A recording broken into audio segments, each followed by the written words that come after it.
न्यून भी होते हैं, सम भी होते हैं, अधिक भी होते हैं।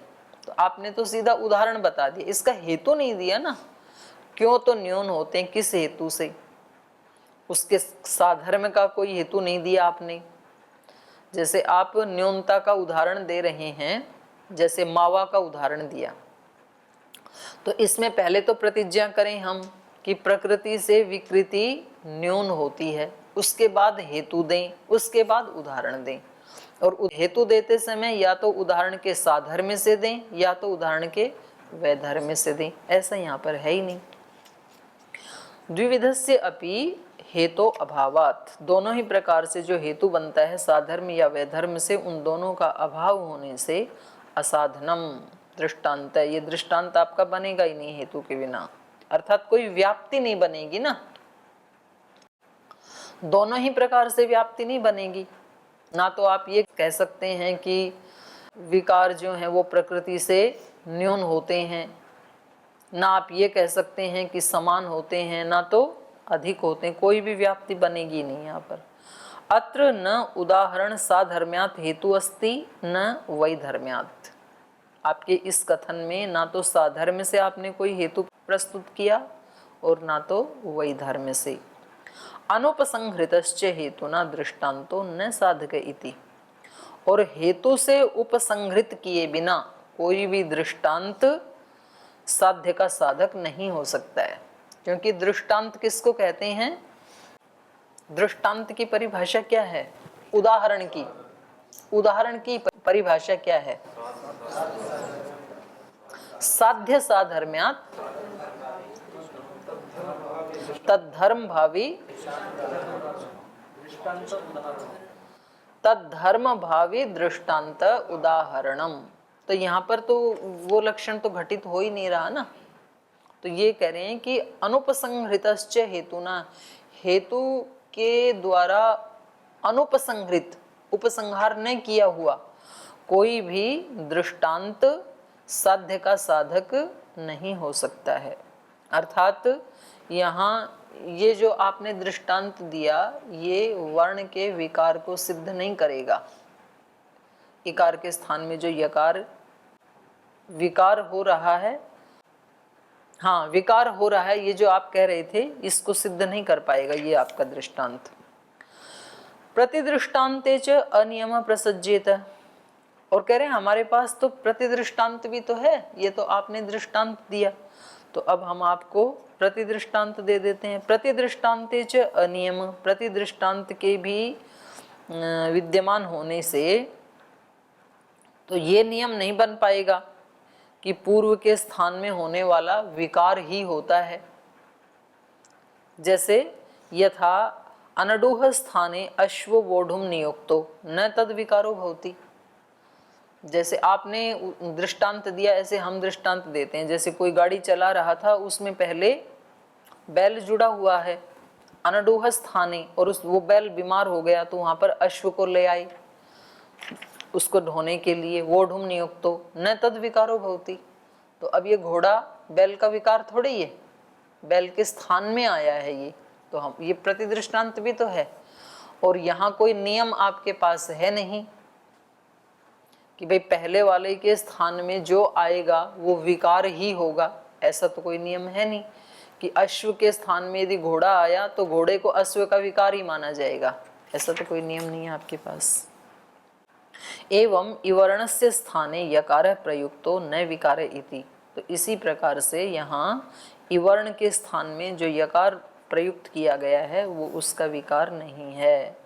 न च अत्र नियम हेतु अस्ति दृष्टांत साधको न प्रतिदृष्टांत इति, और ऐसा कोई नियम आपके पास है नहीं कि हम विकार पक्ष को मानेंगे और जो हमने दृष्टांत दिया है वो इस नियम का साधक होगा और आपने जो प्रतिदृष्टांत दिया है वो इसका साधक नहीं होगा। तो ऐसा कोई नियम है नहीं आपके पास, तो इसलिए विकार नहीं होता है, वर्ण के स्थान में आदेश ही होता है।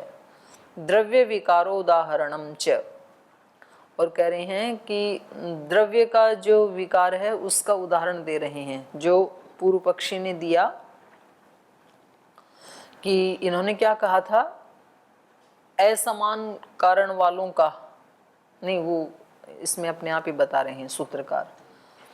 ना तुल्य प्रकृति नाम विकार विकल्पात।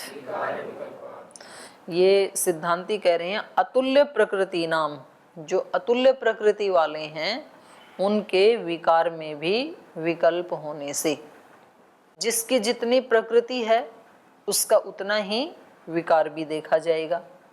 तो ये इसका तो वही उदाहरण बन जाएगा जो मैंने अभी थोड़ी देर पहले दिया हलवे का।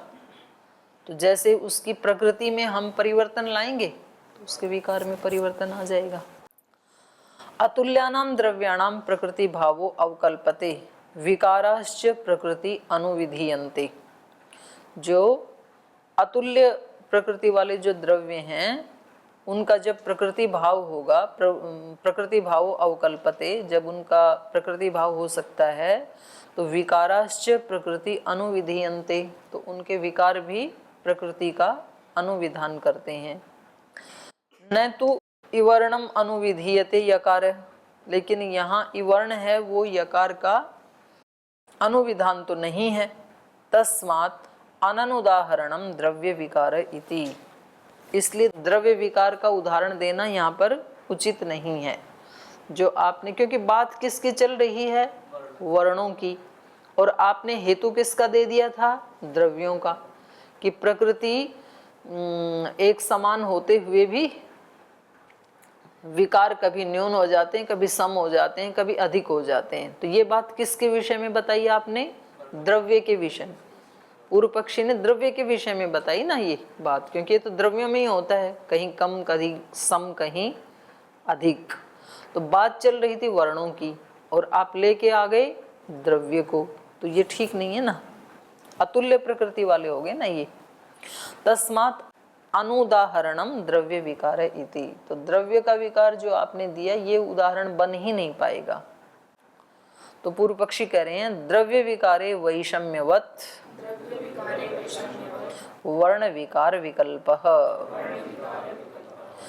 वो उनकी बात को सुन नहीं रहे हैं, वो फिर अपनी ही बात को फिर आगे बढ़ा रहे हैं द्रव्य विकार को लेकर के। कह रहे हैं द्रव्य विकारे वैषम्यवत, जैसे द्रव्यों के विकार में वैषम्य देखा जाता है, द्रव्यों के विकार कभी न्यून होते हैं, कभी सम होते हैं, कभी अधिक होते हैं, वैसे ही वर्ण विकार विकल्पः। तो कह रहे हैं वैसे ही वर्णों के भी जो विकार हैं उनमें भी विकल्प हो सकता है, वो कभी कम हो सकते हैं, कभी सम हो सकते हैं, तो कभी अधिक हो सकते हैं। यथा द्रव्य भावेन तुल्यायाः प्रकृते विकार वैषम्यम एवं वर्ण भावेन तुल्यायाः प्रकृते विकार विकल्प इति। कह रहे हैं जैसे द्रव्य भावेन, द्रव्यों में, तुल्यायाः प्रकृति, जो समान प्रकृति वाले द्रव्य हैं उनमें विकार वैषम्यम, विकार का विषमता दिखाई देती है। एवं वर्ण भावेन तुल्यायाः प्रकृति, तो ऐसे ही वर्णात्मक या वर्ण के रूप में जो प्रकृति है, तुल्य प्रकृति है, उसके कार्य में भी विकार विकल्प इति, विकार का विकल्प हो सकता है। तो ये जो यकार बना है तो ये ह्रस्व इकार से भी यकार ही बनेगा और दीर्घ इकार से भी यकार ही बनेगा, तो ये विकल्प हो सकता है। तो कहीं कहीं जैसे बड़ा इकार था तो विकार भी बड़ा होना चाहिए था लेकिन नहीं हुआ, तो ये विकल्प है। जैसे द्रव्यों में भी नहीं होता है, कहीं बड़ी प्रकृति होने पे बड़ा विकार नहीं होता है, तो ऐसे यहाँ भी नहीं हुआ। तो ये कह रहे हैं न विकार धर्मानुपपत्ते है, कह रहे हैं नहीं, ये आपका कहना उचित नहीं है। यदि आप ये कह रहे हैं कि द्रव्यों के समान वर्णों में भी विकार के जो विकार हैं उनमें विषमता हो सकती है, ये आपका कहना उचित नहीं है, क्योंकि विकार धर्मानुपपत्ते है, विकार के धर्म की उपपत्ति न होने से, विकार होता ही नहीं है ना यहाँ वर्णों में। अयम विकार धर्मो द्रव्य सामान्य यदात्मकम द्रव्यम मृत्वा स्वर्णम वा तस्यात्मनो अन्वये पूर्वो व्यूहो निवर्तते व्यूहांतरम च उपजायते। यहाँ अल्प विराम लगा लीजिए। कह रहे हैं ये विकार धर्म किसको कहते हैं? अयम विकार धर्मो। विकार किसको कहा जाता है? द्रव्य सामान्य, सामान्य द्रव्य में, द्रव्य सामान्य अयम विकार धर्मो। ये जो विकार धर्म, जिस विकार धर्म की आप बात कर रहे हैं, ये कहाँ दिखाई देता है? द्रव्य सामान्य में दिखाई देता है। ये द्रव्य सामान्य अयम विकार धर्मो। कैसे? यदात्मकम द्रव्यम, जिस स्वरूप वाला वो द्रव्य होता है, सामान्य द्रव्य, मृद्वा स्वर्णम वा, चाहे तो वो मृदात्मक हो, मिट्टी वाला हो, या तो स्वर्ण आदि हो, तस्यात्मनो अन्वये पूर्वो व्यूहो निवर्तते व्यूहांतरम च उपजायते। तो विकार कैसा होता है? तस्यात्मन, उसी स्वरूप वाला। मिट्टी से घड़ा बनेगा तो मिट्टी का ही घड़ा बनेगा, स्वर्ण से घड़ा बनेगा तो स्वर्ण का ही बने। प्रकृति स्वर्ण है तो विकार भी स्वर्णात्मक होगा, प्रकृति मृदात्मक है तो विकार भी मृदात्मक ही होगा। तो उसमें क्या होता है? विकार का मतलब क्या होता है? पूर्वो व्यूहो निवर्तते व्यूहांतरम च उपजायते। जैसे पहले मिट्टी पिंड रूप में उसका व्यूहन हो रखा था और दोबारा उस वही मिट्टी घट रूप में उसका व्यूहन हो गया, तो केवल जो मिट्टी के परमाणु थे उनका व्यूहन चेंज हो गया। मिट्टी उस घड़े में अन्वित होते हुए केवल मात्र उसका व्यूहन है उसमें परिवर्तन हो गया। एक जो व्यूहन है वो निवर्तते, वो निवृत्त हो गया, व्यूहांतरम च उपजायते, दूसरा व्यूहन उत्पन्न हो गया। व्यूहन मतलब जैसे पहले मिट्टी के कण है ना, वो ऐसे ऐसे थे, उनका व्यूहन ऐसे ऐसे था, गोल गोल, अब उनका व्यूहन ऐसे हो गया। व्यूहन मतलब संरचना। तम विकारम आचक्षते, उसको विकार कहते हैं। एक व्यूहन का नष्ट हो जाना, दूसरे व्यूहन का उत्पन्न हो जाना, इसको विकार कहते हैं। दूध में भी क्या होता है? जो दूध के परमाणु हैं वो पहले खुले खुले थे और जब दही बना तो वो सारे पास पास आ गए, तो उनका व्यूहन बदल गया, दूध वाले परमाणुओं का। पर दूध तो अन्वित होकर के आ रहा है मां दही में भी, और व्यूहन बदलने से उसकी प्रकृति भी बदल गई। आएगा, ये आगे आएगा। तो कह रहे हैं ये यहाँ पर तो दिखाई दे रहा है द्रव्य सामान्य में, तो द्रव्य सामान्य में ये दिखाई देता है। विकार हम उसको कहते हैं कि जिस स्वरूप वाली प्रकृति होती है उस स्वरूप को साथ लिए हुए एक अलग व्यूहन में कार्य हमारे सामने आता है, कार्य द्रव्य, उसको तम विकारम आचक्षते। न वर्ण सामान्य, लेकिन वर्ण सामान्य में क्वचित शब्दात्म अन्वयी यह इत्वम जहाति यत्वम च उपपद्यते। ये ओ को हटा लेना है ना, चाहिए ये, ठीक है, ठीक है। यत्वम च उपपद्यते, तो कह रहे हैं यहाँ पर कोई ऐसा वर्ण सामान्य नहीं है स्वर्ण आदि की तरह या मिट्टी आदि की तरह से, जो कश्चित शब्दात्मा अन्वयी, कोई ऐसा शब्द का स्वरूप शब्दात्मा हो, जैसे वहां मृत आत्मा या स्वर्ण आत्मा था, स्वर्ण का स्वरूप था, वो अन्वित होता हुआ इत्वम जहाति, इत्व को छोड़ देता है, और यत्वम च उपपद्यते। तो यहाँ आपद्यते होना चाहिए, ओ को हटा करके, है ना। यत्व को प्राप्त हो जाता है और इत्व को छोड़ देता है, ऐसा तो कोई यहाँ पर शब्द अन्वयी दिखाई नहीं दे रहा है। कोई प्रकृति तो दिखाई दे ही नहीं रही है ना। जैसे वहां सोना अन्वित होके ही आ रहा है तो स्वर्ण प्रकृति हो गया, या मिट्टी अन्वित होके आ रहा है, तो ऐसे यहाँ कोई प्रकृति वर्णात्मा तो दिखनी चाहिए, तो ऐसा तो है ही नहीं। तत्र यथा सति द्रव्य भावे विकार वैषम्ये न अनडुहो अश्व विकारो विकार धर्मानुपपत्ते है। तो कह रहे हैं जैसे कि हमने पहले कहा था, तत्र यथा द्रव्य भावे सति, द्रव्य भाव होने पर भी विकार वैषम्य, विकार में वैषम्य होता है। तो जैसे द्रव्य तो ये भी हैं, लेकिन यहाँ पर वो विकारता को उत्पन्न नहीं होते हैं। अनडुहो अश्वो विकारो न अनडुहो अश्व विकार है, माने वहाँ सामान्य द्रव्य में भी सब जगह एक द्रव्य के स्थान में जो दूसरा द्रव्य आता है वो उसका विकार ही होता है, ऐसा नहीं है। तत्र यथा द्रव्य भावे सति, माने जो हमने उदाहरण दिया था अनडु और अश्व का, वहां पर द्रव्य भाव होते हुए भी विकार वैषम्य, विकार में विषमता है, माने ऐसे विकार नहीं होता है जैसे घट और स्वर्ण आदि में हुआ। न अनडुहो अश्व विकारो, विकार धर्म अनुपपत्ति, विकार धर्म की अनुपपत्ति होने से उसको विकार नहीं कहेंगे। एवं इवर्णस्य न यकार विकारो, तो इसी प्रकार से ये यकार भी इवर्ण का विकार नहीं है।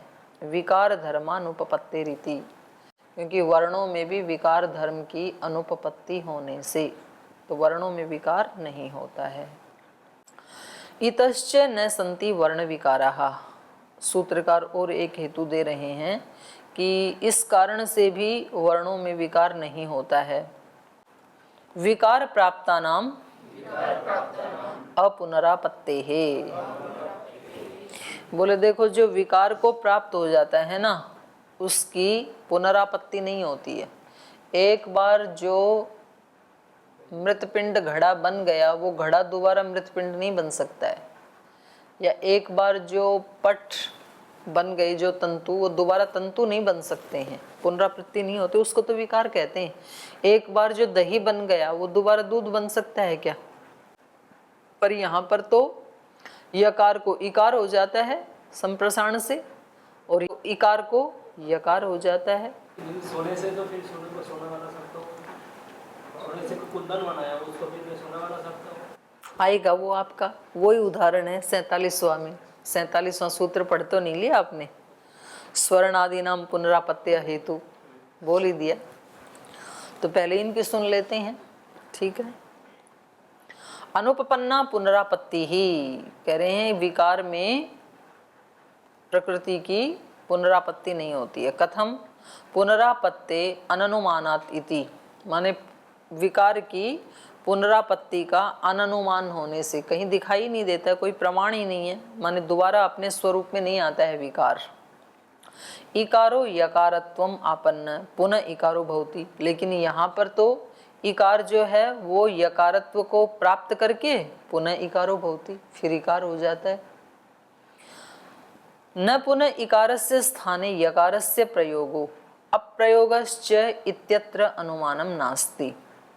तो कह रहे हैं आप इसको प्रमाण क्यों नहीं मान लेते हैं, आप उसी को प्रमाण क्यों मान रहे हैं कि इकार के स्थान में यकार विकार होता है, इसको प्रमाण क्यों मान रहे हैं? न पुनः इकारस्य स्थाने यकारस्य प्रयोग, इसको प्रमाण क्यों नहीं मान लेते हैं कि इकार के स्थान में यकार का प्रयोग हो रहा है।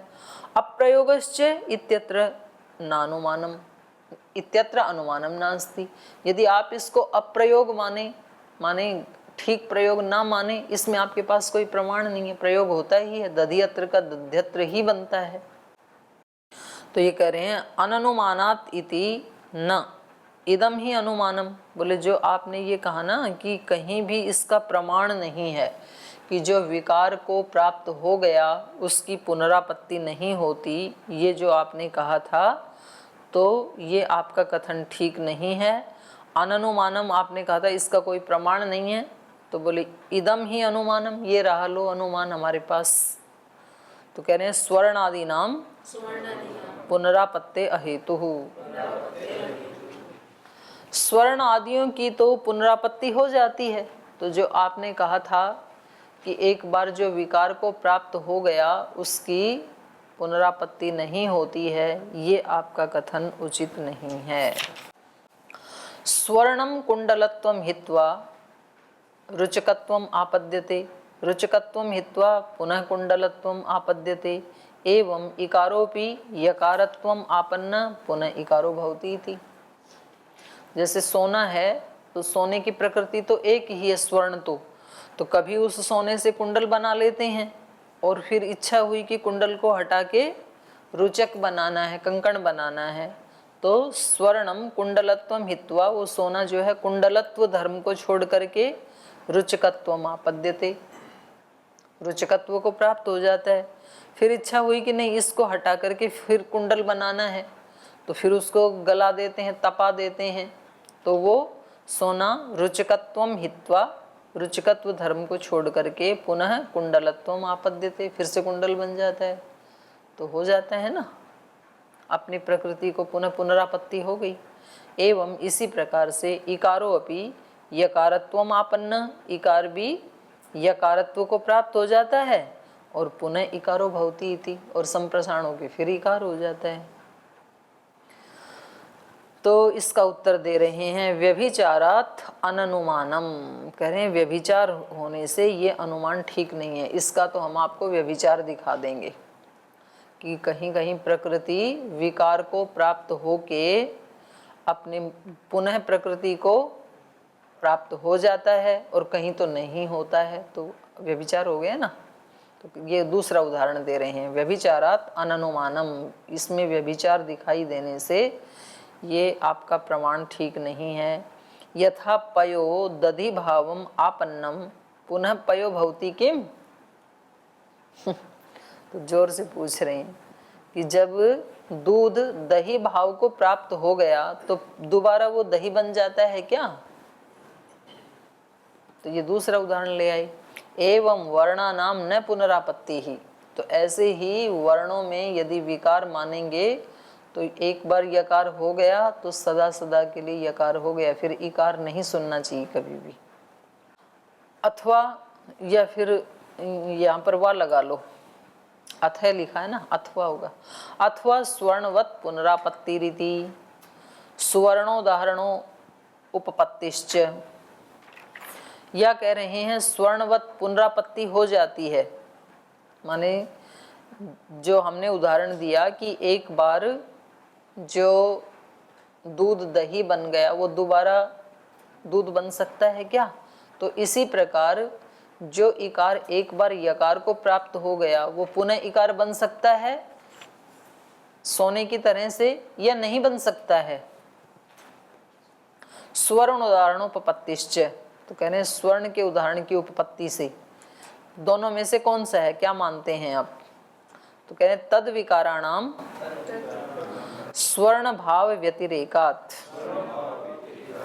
कह रहे हैं ये आप विकार वाले पक्ष को स्वर्ण वाला उदाहरण देकर के सिद्ध नहीं कर सकते हैं। न तद विकाराणाम स्वर्ण भाव अव्यतिरेकात, वो जो विकार हैं उनमें स्वर्ण भाव का अव्यतिरेक होने से, माने कभी भी वो स्वर्ण भाव को नहीं छोड़ते हैं ना विकार। प्रकृति तो रहती ही है, उसमें अन्वित स्वर्ण तो रहता ही है ना, पर यहाँ ऐसा नहीं है कि यकार में इकार बना ही रहे, यहाँ तो ऐसा नहीं होता है। अवस्थितम स्वर्णम हीयमानेन उपजायमानेन च धर्मेण धर्मी भवति, बोले हीयमानेन स्वर्णम अवस्थितम, हीयमान होता हुआ माने परिवर्तित होता हुआ, अपने स्वरूप को कुंडलत्व आदि को छोड़ता हुआ भी स्वर्णम अवस्थितम, सोना तो बना ही रहता है। और उपजायमानेन च धर्मेण, और जो रुचकत्व आदि धर्म की उत्पत्ति हो रही है तब उसके साथ भी स्वर्णम अवस्थितम, तो धर्मी भवति, जो धर्मी है स्वर्ण, क्योंकि रुचकत्व धर्म या कुंडलत्व धर्म ये किस में है? स्वर्ण में। तो धर्मी कौन हो गया? स्वर्ण। तो धर्मी तो अवस्थित है ही ना वहां पे। तो यहाँ पर यदि इकार को यकार हो रहा है तो इकार तो बना रहना चाहिए, अवस्थित रहना चाहिए, तो है तो नहीं ऐसा।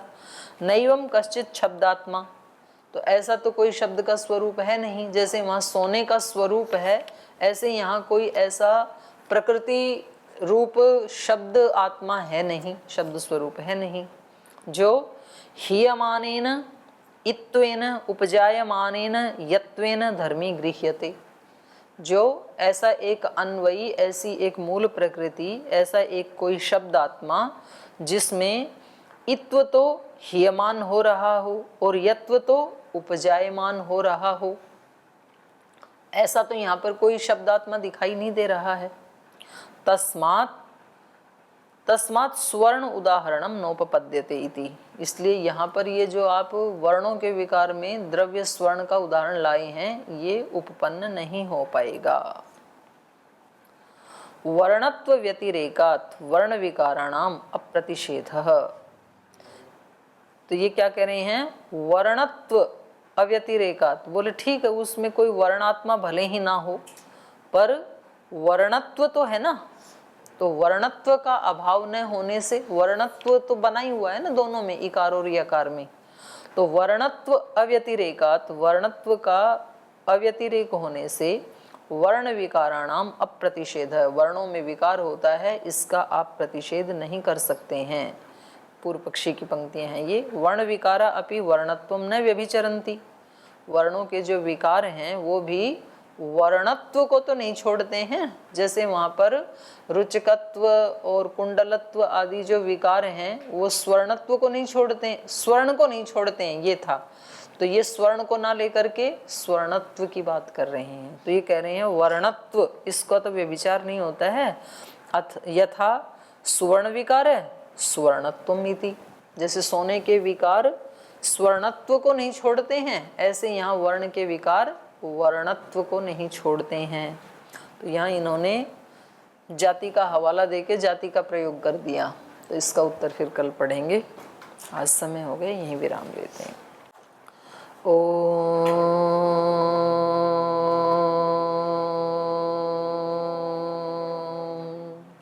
शांति शांति शांति। श्री गुरुभ्यो नमः।